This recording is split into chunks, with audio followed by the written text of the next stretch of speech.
Tarique Rahman, madam Khaleda Zia, Mirza Fakhrul এবং অন্য যারা আছেন সবার যেন এক ঘোষণায় মুক্তি দেওয়া হয়। একটা কথা মনে রাখতে হবে, তার সাফল্য অসাফল্য, আসিফ নজরের সাফল্য অসাফল্য বিবেচনা করুন একটা দিক থেকে।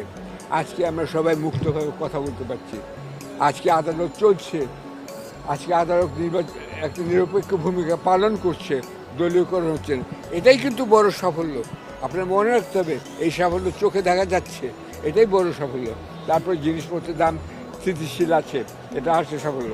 আমাকে এই যে মামলা, মিথ্যা মামলা থেকে অব্যাহতি দিতে হবে, এই চার্জ ফেলে দিতে হবে। আসিফ নজর সেটা করতে পারেন, আইনমন্ত্রী হিসেবে তিনি যে করবেন, ধন্যবাদ তাকে সেদিন দেবো।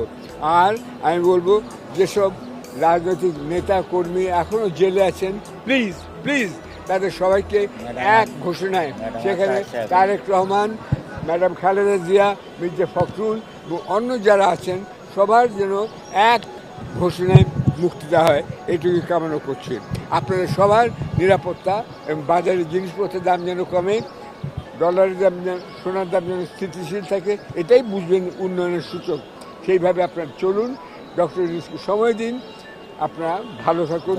সবাইকে লাল গোলাপ শুভেচ্ছা।